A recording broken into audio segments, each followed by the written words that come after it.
Dr. Pepper, Mr. Pibb, Dr. Pepper, Mountain Dew Code Red, Dr. Pepper, Mr. Pibb, Dr. Pepper. Oh. You ruined it. It's a new year. Same podcast. It's a new year. We're doing a brand new episode. My name's Thomas, and I'm joined with Brittany. Yay. Yeah, what's up? What is up? Oh, I'm chilling. We're back in the pod studio. The studio. Yeah. Fresh out the shower, laced with baby powder. You know what I'm saying? Yeah. Type shit. Yeah. Yeah, just like that. But for real, I'm really excited to be back. Same. Welcome back to the Escape the Tapes. My name's Thomas. I'm joined with Miss Brittany Vaughn, and this is a nostalgic conversation podcast, where we talk about the movies that we grew up with, we love, we cherish, and every year, the first episode of that new year, we start off with our Mount Rushmore, and we've done our first favorite movie of all time, our second favorite movie of all time. This year, we're on our third favorite movie of all time. But before we get to that, Brittany. Yes. What have you watched? Okay. I've watched not that many movies, but I watched Marty Supreme. Okay. Ryan and I went and watched it on Christmas Eve. I'm jealous. It was weird as fuck, but it was really good. I heard it's really good. There were only 3 of us in that theater. It was Ryan, do you want to be some rando? Do you want to be Marty Supreme? No. You don't you don't come out of the movie just like wanting to be him? No. Okay. I think that might be a boy trait. Okay. Like I was invested for sure, but I don't want to be Marty Supreme. I know he's portrayed as a bad person, but like a lot of people are like, yeah, I should be more like Marty. He's a douchebag for like 99% of the movie, but he's very ambitious. Yeah. And then the last, 3 to 5 minutes, he's like, I did what I needed. I did the damn thing. I'm ready to be a responsible adult. Cool. Yeah. So it was kind of fun that way.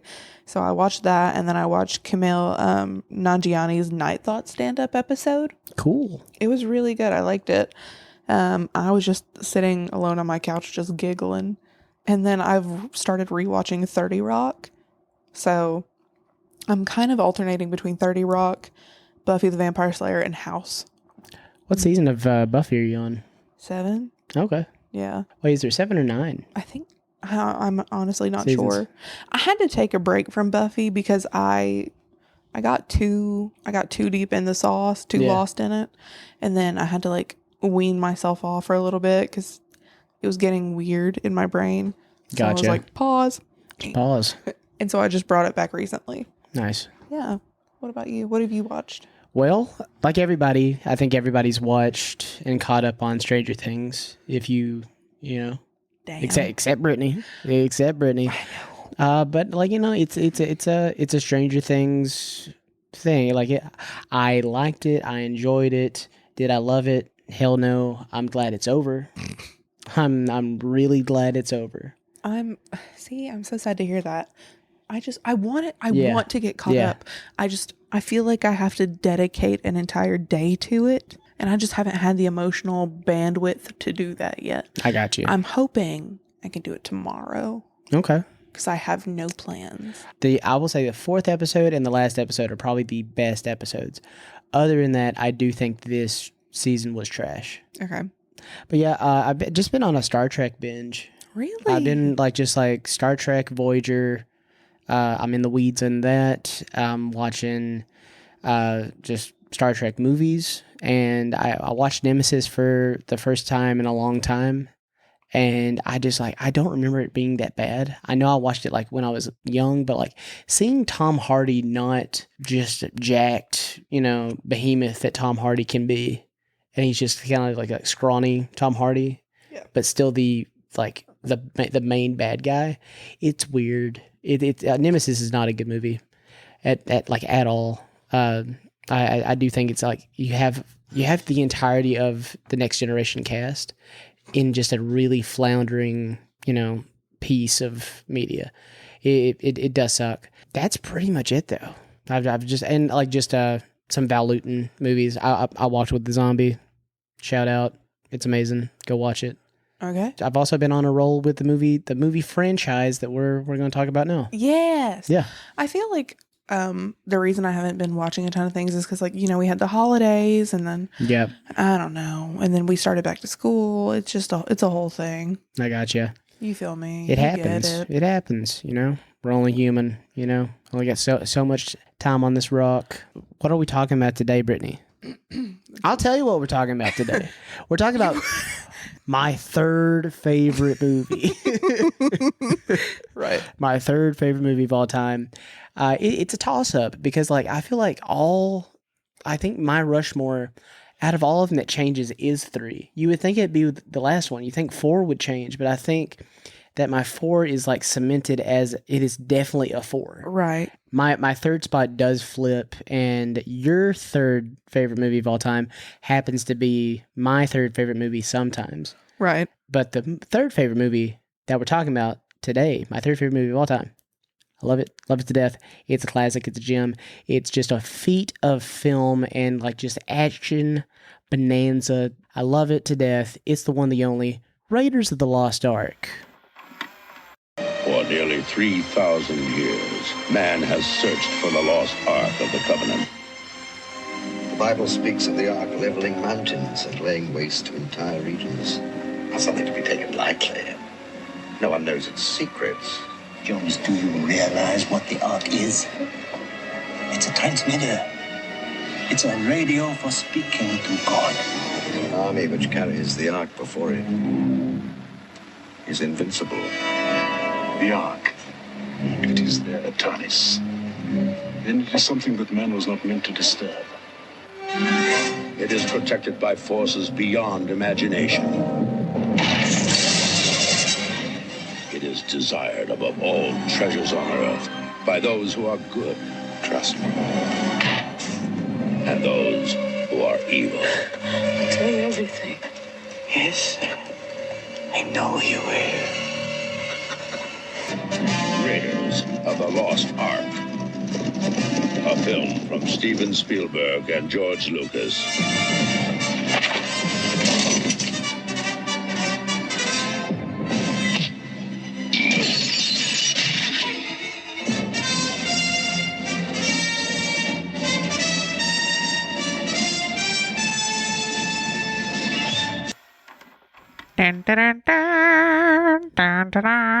Thank you. I did that with my nose earlier, and he was not impressed. It didn't sound like anything. Do it again.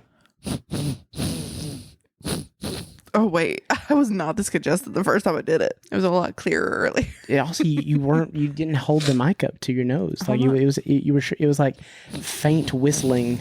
I can't take myself seriously now. No, I can't. Lord. But the emotion Don't was get there. boogers on these mics. I would never.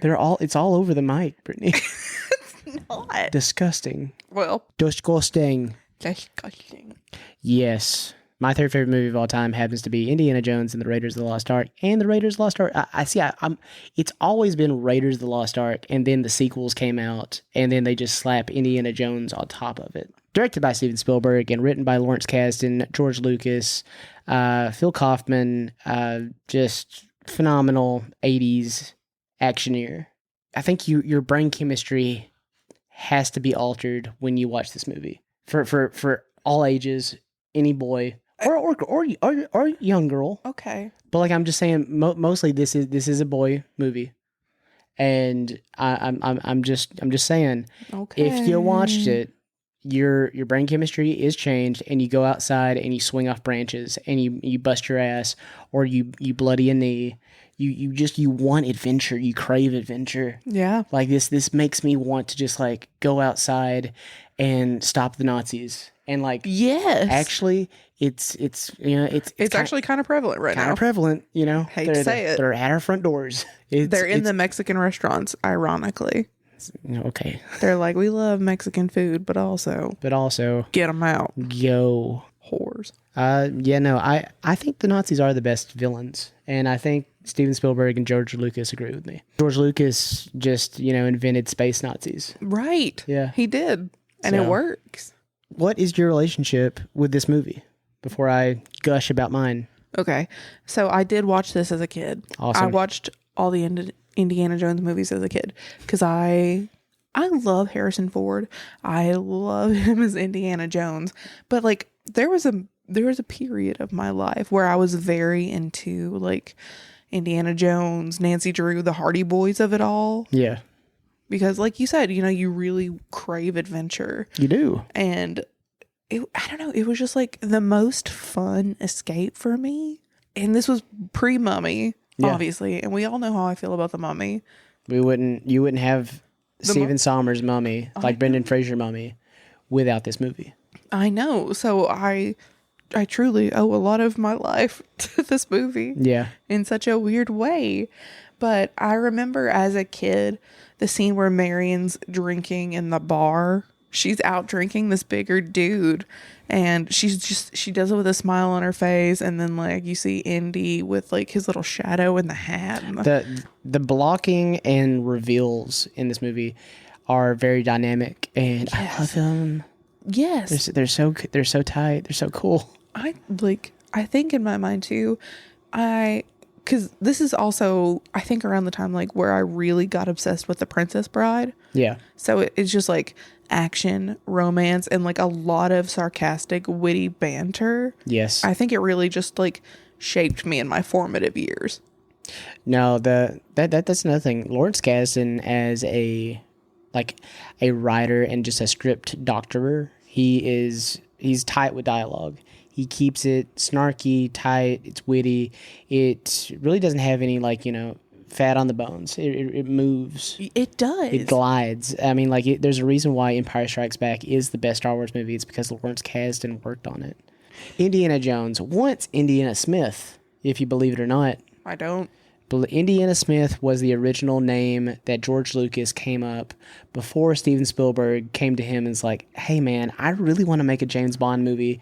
And I think he approached the Broccoli family, the people that own the rights to the books and everything, and like the film rights to James Bond. Yeah. And I'm pretty sure they were like, hey, Governor, you're not a Brit. You can't make these bloody films. Get on out of our jolly old land, okay? Okay. And, he looked at them and said, well, we won the war. So, what the fuck? I'm going to go make Indiana Smith with my good friend George.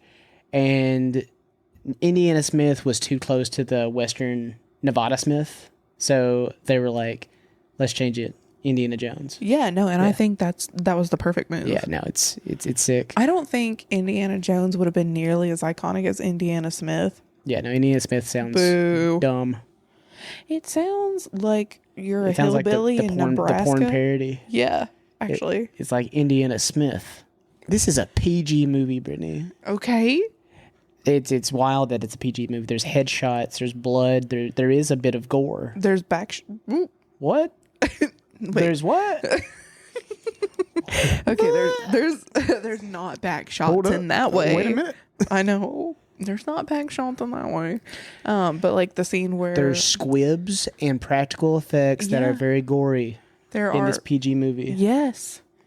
And whenever we get to Temple of Doom, we'll explain why there is a PG-13. Thank you. But you know what I meant. Yeah, no, I see you. Mm-hmm.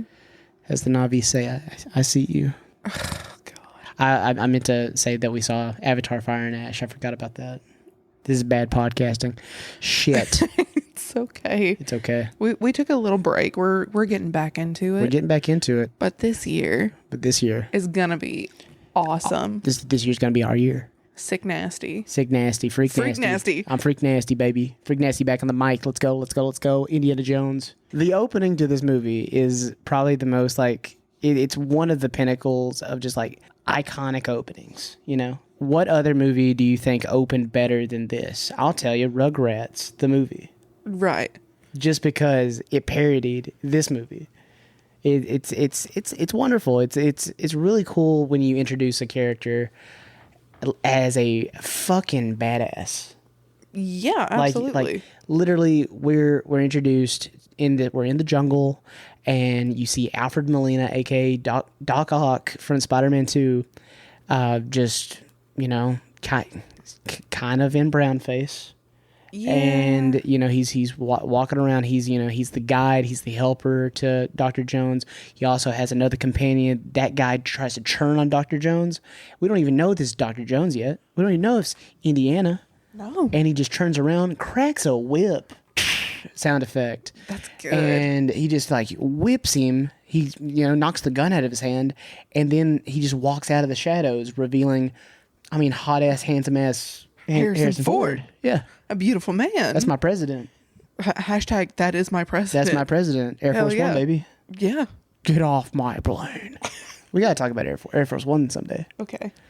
But, you know, the introduction to Indiana Jones is just seminal in my head. Like, I'll never forget it. And then we get introduced to this just cave sequence, and like, you know, him going through the booby traps with Alfred Molina, and just like him figuring out like where the darts are gonna go, where the spike wall is gonna fall, the booby traps galore. Yeah. And when he finds the idol, it's just like he knows it's gonna set off something, so he takes sand out of this pouch, and he's just like, you know, weighing it, and it's like, what does it look like it weighs? And he just swaps it out. Nothing's happening. Oh, we're going scot-free? No. Never. Boulder just comes, just, you know, rolling on.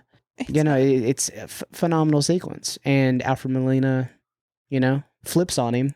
And he's like, give me the whip. Adios, senor. And, you know, he just goes away. You know what? But he got his comeuppance. He got his comeuppance. He got the spike wall to the mouth. Good for him. Yeah.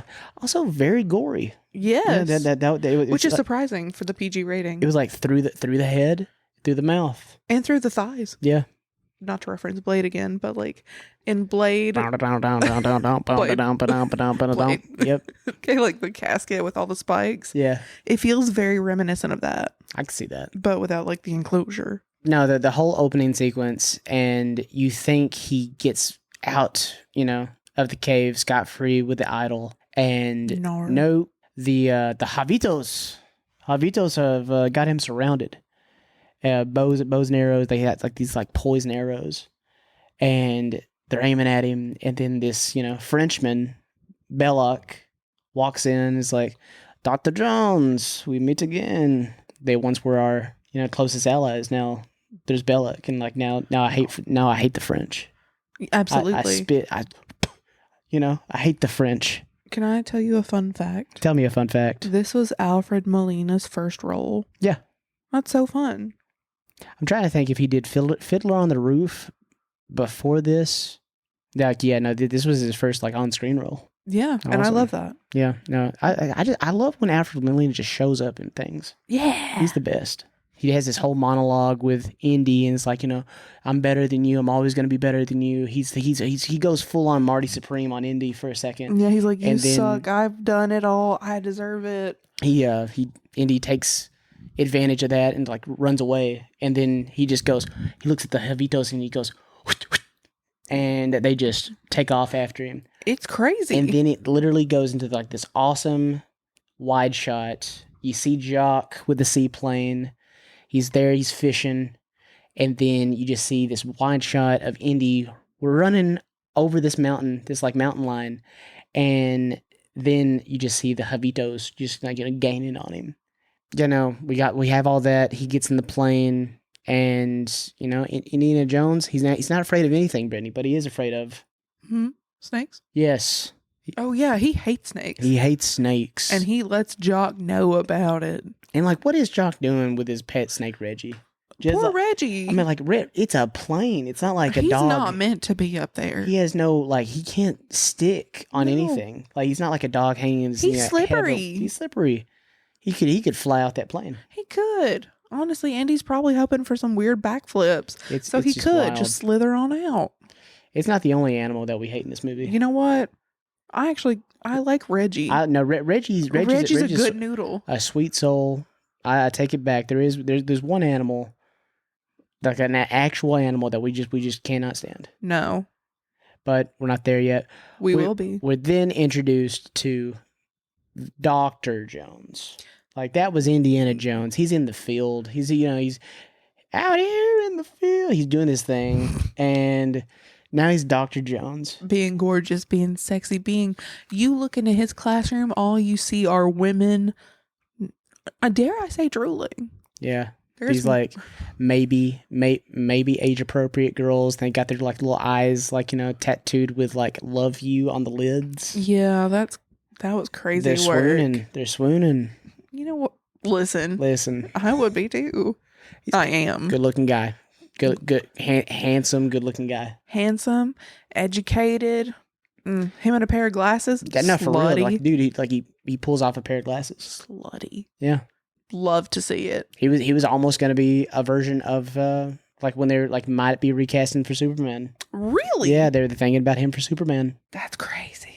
Yeah, I could see it. I'm glad. Yeah. He's brogish. Okay, he's not like, you know, G golly shucks Clark Kent. I could never see Harrison Ford doing that. No. Can I be honest? What's I up? think he would be great in like another D&D type movie. Yeah, But you feel me? I think he would be great in like a D&D fantasy kind of film. I could see that. I think one of the like best kind of like dialogue scenes in this movie is like when he explains the concept of the Ark to these government officials. Yeah. And the music, that's another thing we haven't got into. The music of this movie, John Williams just knocks the house down. Yes. Like we have a main character theme. We have a love theme. We have a spooky like relic theme. Like the themes off the charts. Like the score work in this is, I mean, it's iconic. Like it's the Indiana Jones theme. Like you go to Disney World or Disneyland and you go to see Indiana Jones experience. Yeah. Like the adventure experience, like it's nonstop. Well, I think too, if you heard that, like the theme song, Yeah. like the dan da da da, like Well, you like would, now you gotta go ba da da da ba da da da ba da da da ba ba da da. You know what I meant. You gotta have that lead up, man. You gotta have the lead. Well, I wasn't gonna do the full lead up. I do it. My thing is like you hear that, you automatically know exactly who it belongs to. Yeah. You're not like, oh wait, this sounds so familiar. Who is it? You're like, oh, that's Indiana motherfucking Jones. Motherfucking Jones. I don't know why I said it so quickly. And I think I even said Indiana. Indiana motherfucking Jones. Yeah, that's exactly how I said it. Now, John Williams is just out here, like, working with Steven Spielberg, working with George L., and, like, he's just, like, just score after score. We got Star Wars, we got Jaws, we got Close Encounters, we got Indiana Jones. He is the man for a reason. I just remember growing up with this at my Nana's house, and we're just having a great old time in the back room at my Nana's house. And just, you know, with the VCR TV combo.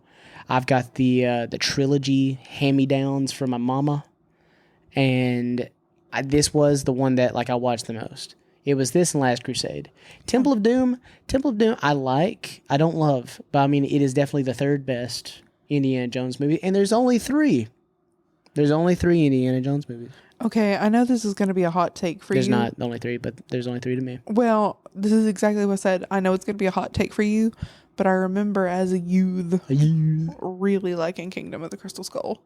You just watch. This is slightly off topic, still Indy related. But when Brittany walked in, I was watching Kingdom of the Crystal Skull, and I was like, "This movie just gets a lot of hate. It catches a lot of strays." But I mean, But they're doing too much. they are doing too much. There's a lot of just shenanigans that are not Indy related that are just goofy. But I will say, enjoyable movie. The 5th one still hasn't aged well on me yet, and I don't like it. I don't think it will. Yeah, I don't think it will. But when Indy is explaining the Ark of the Covenant to these government officials, it is very spooky. It's very cool. There's religious, you know. It's very mystical. Like it's like he is not a. I would say Indiana Jones is a skeptic, but he does believe in like what the texts say. Like he goes by the book on everything, you know, relic related. Yeah. And he treats it as if he does believe it, even though he doesn't. And so if he believes that the Ark of the Covenant holds the tablets that Moses held above the Hebrews, and it's like he read from the tablets and he placed the tablets in the ark, and this is how we speak to God. That's how we speak to God. And he explains the whole, the well of souls and how to find the city of Tanis with the staff of Ra, and just he lays it out for these guys. And I do think because he is an archaeologist by trade, by design, I think that does kind of help him in his passion and understanding of these artifacts and where to find them. And they're was it the Greeks that raided, or the Egyptians? The Egyptians. And he was they were talking about how the Egyptians came 980 years ago and did this, this, and this. And so it's probably moved. And he's no. No, it's still in Tanis. Yeah. And we got to go get it because the Germans are right on top of Tanis, and they have they're excavating it as we speak. So we gotta get boots on the ground.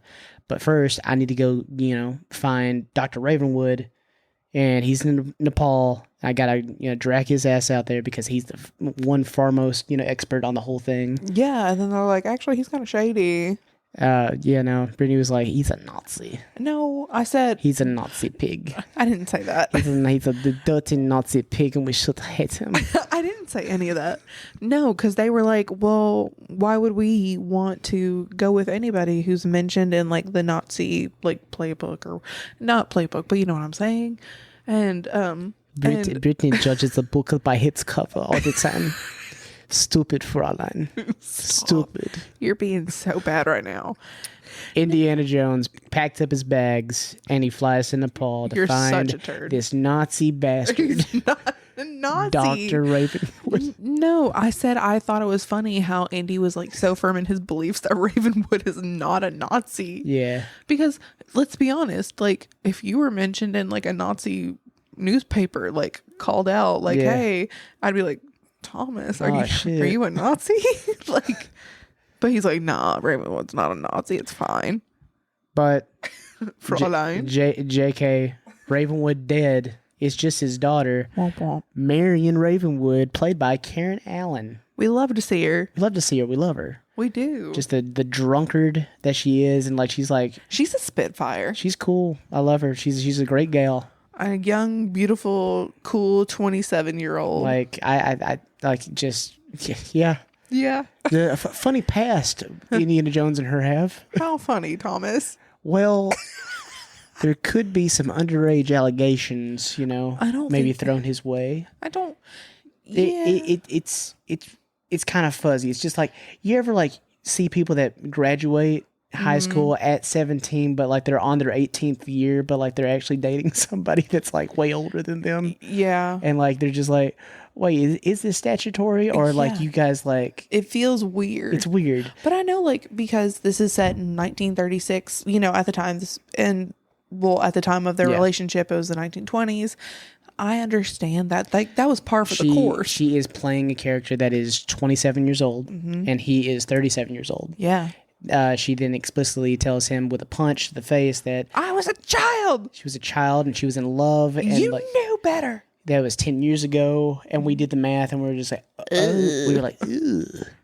But it is the 30s, and there was way worse stuff happening probably. Yeah, but also, can we even attempt to cancel Indiana Jones? I'm not. I wouldn't either. I'm not, because he saved the world. Multiple times. I can't hate the man. And it's if you're into the expanded universe, that's not canon whatsoever. But I mean, he saved the world past this. He saved the world before this happened, because technically, Temple of Doom prequel. Really? Yeah. But yeah, we meet Marion. We have a big shootout with some Nazis. We got the Hello, Fräulein. When you made what's the his name? Stupid choice. Tor, the dork Nazi. That bitch. Hold on. Hello, Fräulein. Tot. T-O-H-T. Tot. Major Arnold Tot. Played by Ronald Lacey. Yeah, no, Tot is a thought. Okay. No, Brittany. I'm kidding. You calm down, Brittany. Glasses got you. No. Glasses with the No, he's these like, glasses with the accents got you. honestly, he plays such a convincing Nazi. If you would have been like, yeah, he actually was one, I Yeah. would believe it. Awesome shootout, by the way. Very. Now, it's With the alcohol practical. and the guns and the That's fire. That's another thing about this movie. Like, there is some slapsticky, like, Three Stooges-esque stuff happening, but if you were to take that stuff and, like, place it in reality Yeah. and, like, make it real, that's the stuff that's, like, happening all over Indiana Jones. In the world of Indiana Jones, it's like everything goes right for him, but also it's all scrappy and, like, kind of goofy. Yes. And I love it. I love it. It doesn't, in some places, it really does not take itself too seriously. No, but like at the same, it wouldn't take also- itself seriously. But then right after that, someone gets their head like just shot with a bullet. Yeah. And it goes right back to serious. Yes. So I think it's just the best parts of like reality, because reality is like that. Like, I mean, shit happens. Yeah. And some of that shit do be silly. I love it. Call it silly string. It's very cool. Like during the shootout, there's a part where they like shot, I don't know if it's like a miniature keg Oh yeah. on its side, and you see Marion like go underneath it and like waterfall it essentially. And then she just gets up and starts fighting. Yeah, no, they get the amulet of Ra. You know, she had it from, like, her dad gave it to her. The Nazis came for it, and you know, we steal that back. And now that, you know, the tavern's burned down, and like Marion's like, you don't just owe me $5,000. I'm your goddamn partner. And like now we have like this, you know, dynamic duo that like to bang sometimes. Hell yeah. Love them. Just like the mummy. And then we get this awesome map, aerial shot that provides, you know, proof Palestine exists. It's not a fake, you know, state. I'm sorry, is there a discourse around Palestine being fake? I mean, I think the people of Israel say it's not on the map, but it is on Indiana Jones's. So, Which is crazy. it is crazy, you know. It's so weird It's crazy. how art imitates life, I'm just saying, and it always circles. if you ever want to question if it exists, watch Indiana Jones, Raiders of the Lost Ark, baby.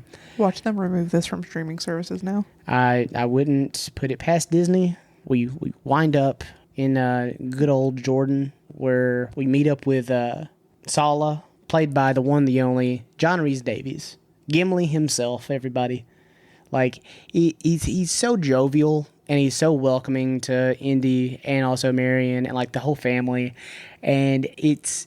Another thing I haven't touched on, like, I feel like this is the first movie that I ever saw that, like, actually introduced a character that was already the character. Like, I feel like every movie I watched was like, it's a person that's going on a hero's journey, and by the end of the movie becomes the person that he was already, or she was always meant to be. Yeah. This movie, Indiana Jones, does not change Indy. Like, he starts as Indiana Jones and ends the movie as Indiana Jones because he was already Indiana Jones. Like, he doesn't really go through an arc. You know what I'm saying? Yeah.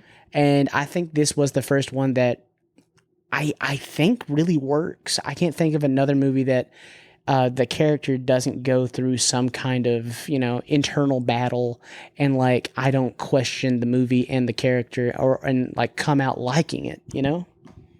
Yeah. So kudos to this movie.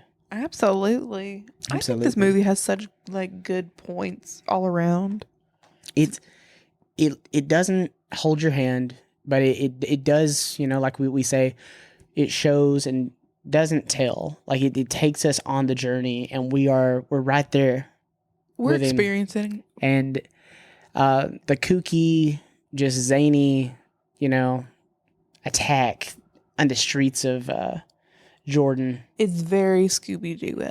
It's very. If you were to put the Scooby-Doo music over, you know, the Indiana Jones stuff, and like, you know, have Marion in the big baskets. Yes. Like, especially being carried through the streets where they all have like all these vendors with the big baskets, and Yeah. Indy's just like going through knocking them all down. It's zany fun for the whole family. And then she dies. Womp And then womp. she blows up. But before that, the really funny part was when the big reveal, the guy in the black turban and the black sets and everything. He's supposed to be this big antagonistic guy with a big sword, and he's supposed to fight Indiana Jones. And the whole like choreography is planned where like he fights him in like a duel. Yeah. And Harrison Ford on the day was like, "Wouldn't it just be funnier if I shot him?" And I don't have to learn all this, stunts and everything. Didn't he have food poisoning? And that's why he ended up shooting him? It was a little bit of that, but it's also like he didn't want to learn like just the fighting stuff. That's fair. And I was like, that's hilarious. Like he literally just pulls out that sword and he's gonna fight Indiana Jones. Indiana Jones just pulls out a gun and just shoots him. Amazing. Okay, so I'm going to reference one of our favorite mutual songs of all time. Let's do it. Can you guess what it is? It's the And he came to do some business with a big iron on his Big head. Iron. Big Iron by Monty Robbins. Yeah, that's one of our jams. Big Iron by Monty Robbins. That really, it gave it that vibe for a second. I feel you. I like that. Yeah. Also, we're at the part where we could talk about our most hated animal. Yeah. That Fuck that thing. That fucking Nazi monkey.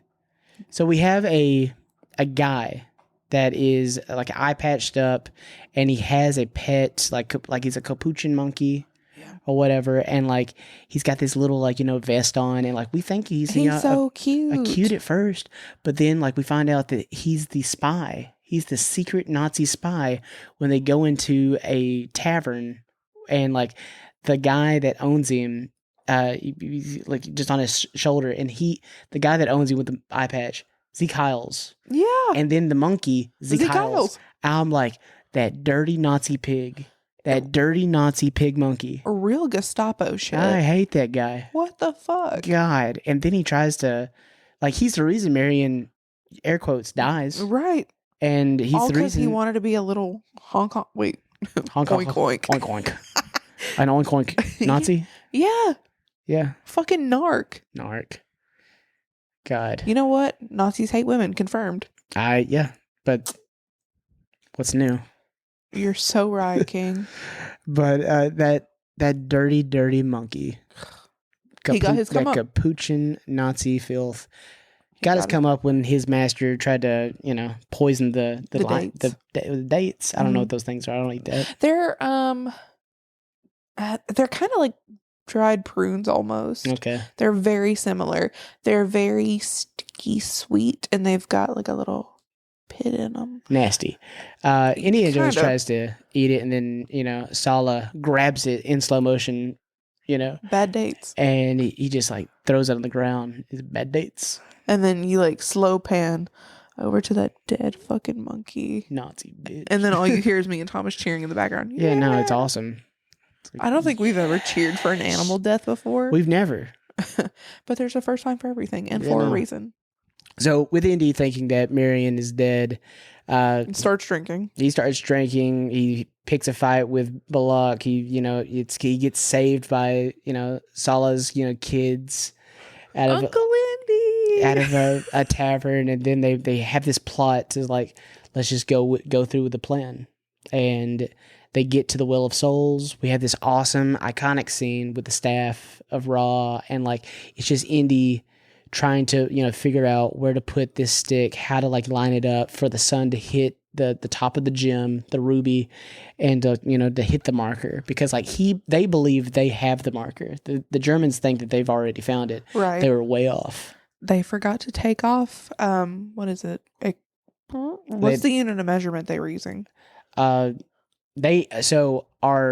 dork Nazi taught, he tried to pick up the amulet at the tavern, and it like burnt the markings and everything into his hand. They only had one half of the plan and like what they thought was right. Yeah. And like on the other side of the amulet was the rest of the measurements. Yeah. So Well, I know on one side, the side that Dork Nazi got, it was like it's almost equivalent to like 6 feet yeah. ish. And then the other side's like, but take a foot away to represent like the one true Hebrew God, Yes. And then, so I will say, and this is probably so dumb of me, but it's like when you see something as a kid, you don't really understand the significance, and then you see something like a newer kind of almost adjacent piece of media, and you put them together and you're like, okay, I see things. And then you're like, okay, so that probably like got inspiration from this. Like that scene very much is like, my God, National Treasure. Oh yeah. You feel me? Yeah. I think it's so fun. We love an adventure movie. You know, like National Treasure, Mummy, like there's so many of those like types of movies. Those adventurer movies. They're so good. Indiana Jones. It does kind of look like that one scene too in The Mummy where they go down and the whole bottom floor just illuminates with all the treasure. Yeah. The scene where we find out Marion not dead. Yay! She's held out with like in Bellic's tent, and like he's trying to keep her as his like, you know, honky treasure. And he's just like, I want to find wine and dine this honky. Yeah, and he has clothes to dress her up in, like his little doll. I think this was the first time I saw a female back, like exposed, like an exposed back. A bare back. A bare back. I saw the bare back for the first time, and I was like, in this back shot. who? Technically, Yeah. Technically, the technical term, not the, you know, the biblical sense, but like the technical term, it was a back shot. Yeah, It was, and I wasn't trying to be funny. It just kind of happens. Okay, yeah. A brother. I'm not even doing that. I'm not even trying to be funny. Fuck off. Yeah, no, like he's over here like he was like, put this dress on. I want to see you in this dress. He's like, it's so beautiful. I would really like to see you in it. Put it on. I need you to wear this for me. And it's kind of dangerously low back, by the way. It's really cool. And she's like, we don't need a chaperone. We can just sit here and drink and party and talk with ourselves. Indiana Jones, before all that, he finds her in that tent, and he's like, hey, doll, you're going to blow our cover if we, you know, if they notice you're gone, so I'm just going to leave you here. And he kisses her, and he's like, okay, bye. Bye. And she's like, you son of a bitch. Dick. She's like, I'll find you. I'll kill you. I hate you. I spent 10 years learning how to hate you. Indiana Jones and Sala, they put together a band of, you know, homies, and they open up the crypt that holds the Ark of the Covenant. See, We found it. a transmitter from God. We find the Ark, but why is the floor moving, Brittany? Snakes. So many snakes. All kinds of snakes, too. And Indiana Jones don't mess around. He takes a tank full of gasoline and he sprays these bastards. They don't care about that. He burns them. He just burns all these snakes alive. Yeah.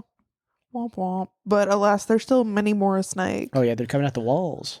Coming out the eyes. They're in the walls. They're in the damn walls. No, we have Sala and Indy. They peel the Ark of the Covenant out of this like the big crypt.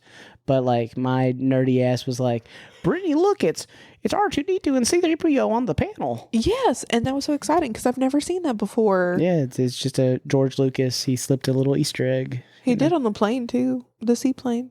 The seaplane. Yeah, the CPO. Oh yeah, I forgot about that. Good eye, Brittany. Thank you.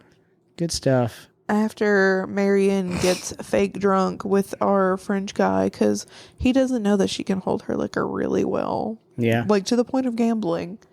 And she leaves those two. And by leaves those two, she gets thrown down into the snake pit.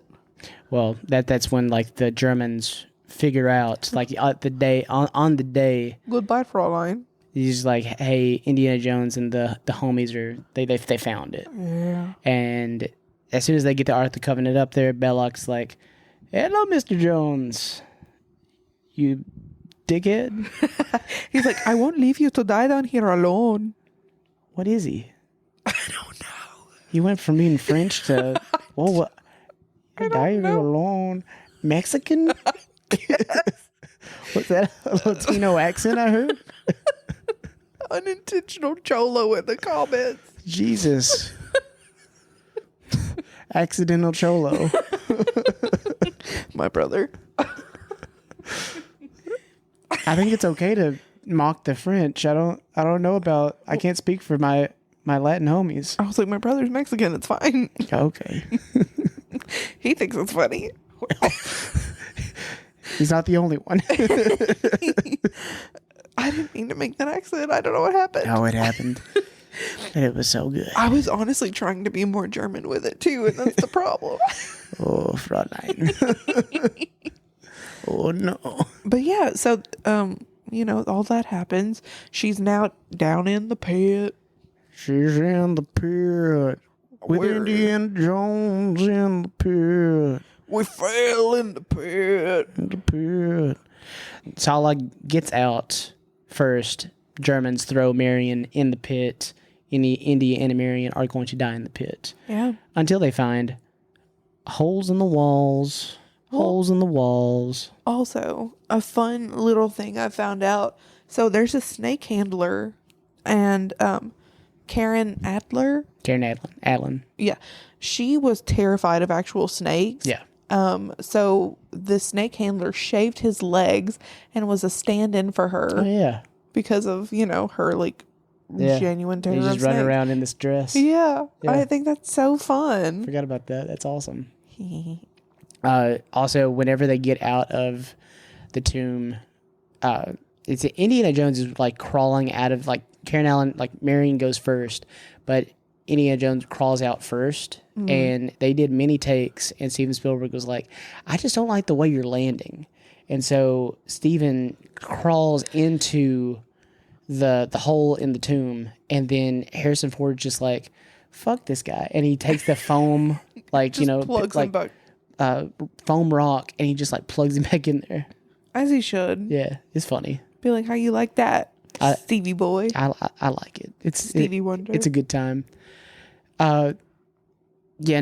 When they get out, the first thing is we got to get the Ark, and this is when the whole kind of James Bond related stuff happens. Every single James Bond movie, he fights a henchman, and usually it's a bigger guy than him. Yes. Every single Indiana Jones movie, there is a big guy. There's a big guy fight. He fights a bigger guy, and we find our first big guy in, I would say, broguish boxer German guy with a nice mustache, a nice little flared mustache. I feel like he would have been on fighting magazines. Yeah, But and he also did. he looks like Tom Hardy and Bronson.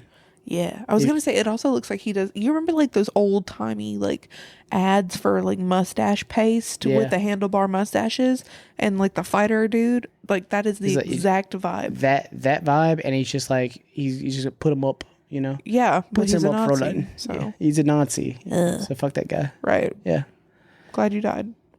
Well, cool death though. Very cool death. Cool set piece in general. This is another scene where kind of a Three Stooges shenanigans ensue. It's so silly. And it's silly, but also so entertaining Fun. and it's so much fun.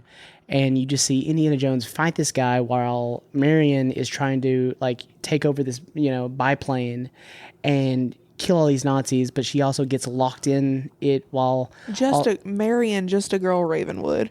yeah, she's just a girl, just a dumb girl. Oh, I mean, she's just a girl. she's just a dumb girl that's hot. She's Why do hot. you keep- She's hot too. She's hot. She's hot too. Hey, she's very attractive. You keep skipping over the fact you call her dumb. She's dumb and attractive. I think she's I mean, she's competent and funny and charming, but when she gets locked in the plane, she also shoots a tanker full of gasoline. The gasoline pours out, and there's gonna be fire, and it's just gonna blow the plane up. And she's not caused more problems for Indy. So I'm just saying. But he looks very cool fixing it. Yeah, no, he gets her out. He then gets on a horse and he goes after the Ark, just on Very horseback. heroic. It's very cool. Very cinematic. Also, awesome chase scene. yes. Very very cool, very dynamic chase scene, and it just also installs the fact that he is a psycho. Yes, he's just taking these guys out left and right with a big old grin. He might be a teacher. He might be a nerd. But when it comes to messing with his relics and getting them back, he will kill a son of a bitch. Very like Dr. Jekyll and Mr. Hyde of him. Yeah.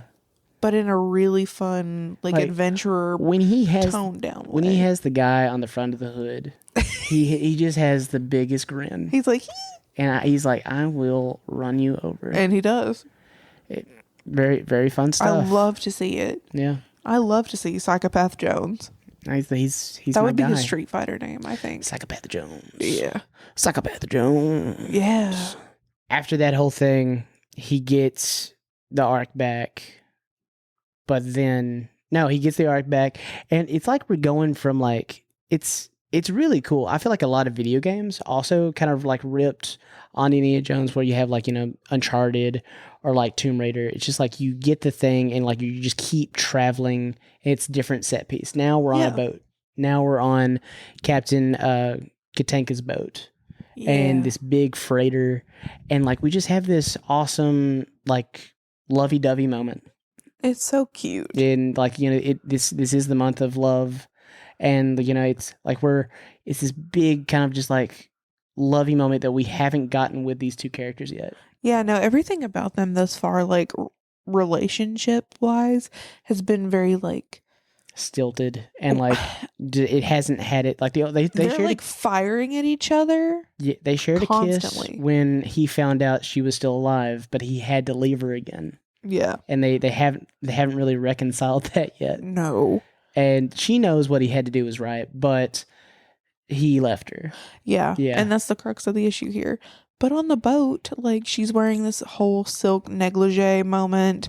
It's gorgeous, for the record. And obviously he's what is the word I'm looking for? He is tired. He's very stoic. He's like, I don't need help. I'm fine. I could take care of myself. And she's like, you know what, you stubborn old bitch, let me help you. Yeah. And he's like, if you want to help, this hurts. And it's like his little elbow. And she kisses his elbow. And he's like, actually, you know what else hurts? My forehead. Kisses the forehead. You know what else hurts? My little eyeball. And kiss eyeball. He's like, actually, you know what else hurts? My little whips. And then I think you need to kiss my little whips. She plants a big old smooch on it. Immediately falls asleep. Smooch. And I mean, who hasn't been there? Me. I've been there. Oh. I've been there. That's crazy. You ever just been in like the throes of, just being with a beautiful woman, just like also been beat down by life? Yeah, it happens to the best of us. And like, I felt seen when he did that. I was like, relatable. I haven't related to you this entire time, you hunk of a man, but damn it, yes. You are just a man. He's just a man, and sleep got him. It did. That sleep killed that boner. Well, yeah. Yeah. Because obviously he's like this giant scar across his chest. I mean, he got dragged. Yeah. That's another thing. Indiana Jones, a.k.a. Harrison Ford, did it pretty much all of his stunts initially. Like he did like several shots, his own, stunts. I think it was Vic Armstrong who also performed. Like he was also Marion's leg double. Okay. Yeah. But him and Vic Armstrong, that main chase scene where like he just gets like dragged by the truck and like he's on the sides of trucks, like that's half Harrison Ford. So, I find that commendable, truly. No, it's awesome. Indiana Jones, Marion, they're getting a little too cozy on this boat. And where's our Nazis? They're on the sea. They're on the high seas with them. And what are they on? They're on a submarine. A little fuck ass submarine. It's a big ass submarine. It's a big ass submarine. I mean, like, it's the same size as the freighter. I know, but it's like a little skinny thing, Yeah, it's a submarine. But I wonder what it sounds like underwater.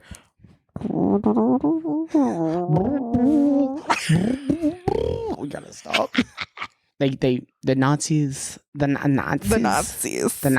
steal the Ark of the Covenant back, and because they will stop at nothing, Fraulein. Yeah, and they steal Fraulein back too. Marion goes with the Nazis, and sometimes Indiana Jones is nowhere to be found. Where's he at? He's on the fucking submarine. He floats with them to this little like German like base of Operation Island thing, and they take the Ark off the sub and they're going to do this like ritual before they give it to Hitler in Berlin. And like, just like a psycho, Indiana Jones sneaks up on a little German soldier and steals his uniform, but guess what? Doesn't fit. Of course not. And then he steals another uniform from another guy, and thank goodness. It fits. It fits. It fits, it eats. But he's a psycho. Yeah. Because he then steals an RPG and just like, hello, boys. And he's like, I'm gonna blow it up. Do it. And, another thing, Belloc and Indiana Jones, they have this like conversation in the tavern in the beginning of the movie where it's like, it's kind of like Batman and Joker. Like, Batman is one day away, his worst day away from becoming the Joker. And Indiana Jones is like, he's almost day and night, like, from Belloc. Belloc is a profiteer where he believes it belongs in a museum. Right. And they're other than that, they are the same person. Well, he did even say to Indiana, he was like, I'm the shadowy version of you. Yeah. And I think Belloc is the best villain in any of the Indiana Jones movies. I do think he is Indy's like intellectual counterpart in terms of villains. And I think that's what makes it work. Yeah. And then like he literally looks at him and is like, hey, do it, Indiana, blow it up, back to God. And he's really thinking about it. And then like he Belloc grabs a German's gun and just like flags him down. He's like, don't shoot, let him blow it up, because he's not. Because he calls his bluff, because he knows it belongs in the museum. Mm-hmm. And at the end of the day, he'll do anything to protect a relic. Yeah. And that's what he does. So he and Marion get recaptured by the Nazis. And all because of his moral code. Yeah. And he gets tied up on a pole, a beam. And like while they're doing this whole it's a Jewish, the colonel. El Colonel. Tot. No, the other guy, the one that makes the goofy face at the end. Oh yeah. He was like, I'm not really comfortable with this Jewish tradition that we have to do in the over there, but they're doing that. They get set up. He's definitely appropriating with the tunic and everything he's got on. 100%. But he's saying these words. He activates the Ark of the Covenant. And at first, it's just sand. It's just sand. The Colonel, Tot, they're all laughing at him, and then we got the little blue electricity. We got the sparks are flying. Light bulbs are bursting. We have a little mouse. Yeah. Oh no, that was another thing. The mouse on the boat. The mouse on the boat is losing his mind. The Spirit of God is speaking through me. He's got like, it's like a really awesome black church. It's just I was going to say he just turns into a missionary Baptist preacher. Hellfire and brimstone. He's telling me to go to France. He's telling me to jump on a redhead's hair. He's telling me to work him like a little toy. He's telling me to become a chef. He's telling me I got to become the greatest chef, Marty Supreme. Remy is the Marty Supreme of like the chef world. Absolutely, Indiana Jones, baby. So Belloc opens the portal to God, and it's not what we think. God sends some demons for the Nazis. As they should. And the Nazis get wiped out, and Harrison Ford, a.k.a. Indiana Jones, is looking at Karen Allen, a.k.a. Marion, and he's like, don't look at it, Marion. Don't look at it. Whatever you do, don't look at it. And, It's so funny to me in that scene because, I watched it as a kid. Yeah. I haven't rewatched it very recently until tonight. Yeah. Because I was like, we'll do this together. And while watching that scene, I was like, it's so cute how they're the only people left because they're pure of heart. They're just pure of heart, and they didn't look at it. Yeah. And everybody else just got like seersuckered into the sky. Yeah. and like our Obliterated. three main, Nazi sympathizer and the two Nazis, they get their heads blown off, As they should. and Melted. like Tot was really cool. The effect they have on Tot, I've always, and like I know it's not like a, like everybody loves that effect, and it does look so good and like juicy, and like they have like a this melted ice cream cone almost. It's like a big clay like prosthetic head that they had like 4 or 5 heat guns, just aimed at it, and they melt it and they just speed it up a little bit. And I just started blasting. And it's awesome. It looks so cool, but like everybody else is not as cool. No. Like their heads just explode. Yeah. They just explode. Like Bella just explodes. Like in the movie Ready or Not. Yeah. But like not as cool. Right. Yeah. Not as gory either. Not as gory. Well, all the Nazis are dead, and Indiana Jones looks at the ropes, and the ropes are like burnt off, and like, oh, we're free, and we're in Washington. Dun, Da-da-da. Da. Da-da-da. We're in Washington, D.C. Washington. D.C. He's talking to... Stop it. He's talking to our government officials, and they're like, good job. We paid you all this money. Is that cool? The money's cool, but like, where's the dadgum artifact? Right. And he's like, don't worry. It's actually none of your business now. And he's like, who's got it? Top men. Who? Top men. And the next thing you know, you see like the sticker being put on. Yeah. And it's like, military intel. Keep quiet. They just, they just walk it into this awesome, really cool matte painting of just several crates. Yeah. In this big Air Force warehouse kind of vibe. I mean, it's Area 51. Yeah. Well, like what will be Area 51, and that's the movie. What a wonderful movie. What a wonderful little time. I love this with all my heart. Like I said, I don't think I would be the same person without Raiders of the Lost Ark. It's one of those quintessential movies that, like I said, alters the way you think about what you're watching, how you're feeling about what you're watching. Are you engaged? And this movie has me by the throat every second, and I'm locked in. I'm watching this nonstop. If it's on TV, if it's just I see it on a random streamer. If you want to go watch it, it's on Disney Plus. Just consume Indiana Jones media, because I will say, even the two stinkers that are a bit newer, there's things to enjoy. There are things to enjoy, and no one is created the same. You might love it, others will hate it, others have hated it. I hate it, but you might end up that might Dial of Destiny might be your Raiders of the Lost Ark. I doubt it, but I'm just saying it could be. I doubt it too. But yeah, this is my third favorite movie of all time. And it's such a good one. So as the Mount Rushmore goes, Rear Window, Close Encounters of the Third Kind, and now Raiders of the Lost Ark. Hell yeah, a solid lineup, truly. Thank you. You're so welcome, King. But yeah, that's I think that's all we got. I know this was a little link. It's going to be a lengthier little episode, but I mean, it's my third favorite movie of all time. Right, so and it's good. Third favorite movie of all time.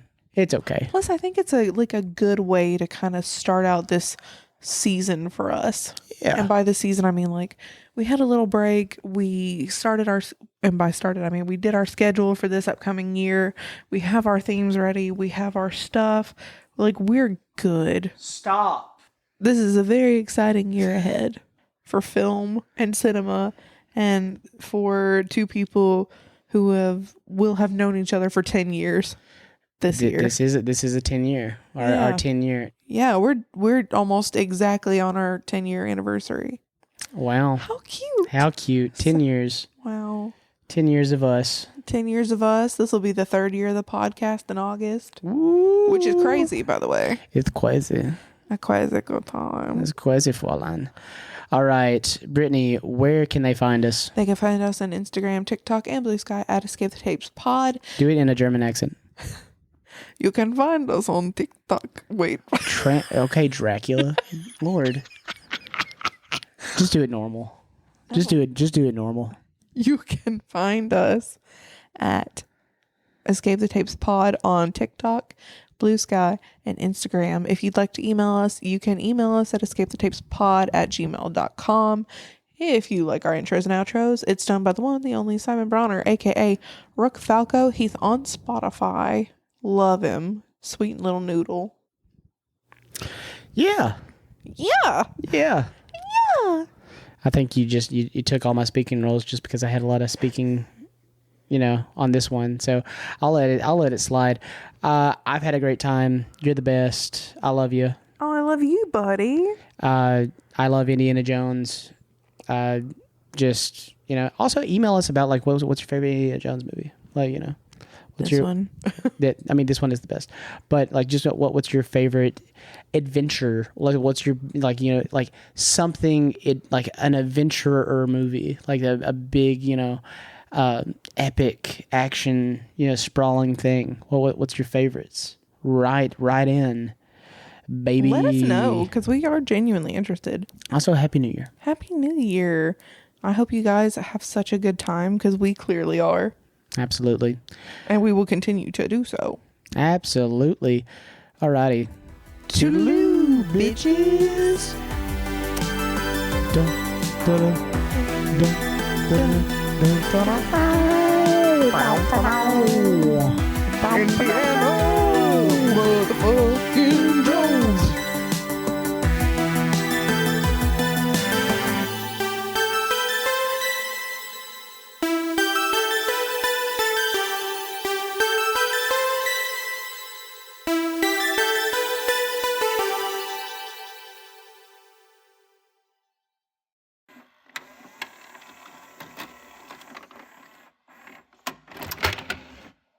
FTJ.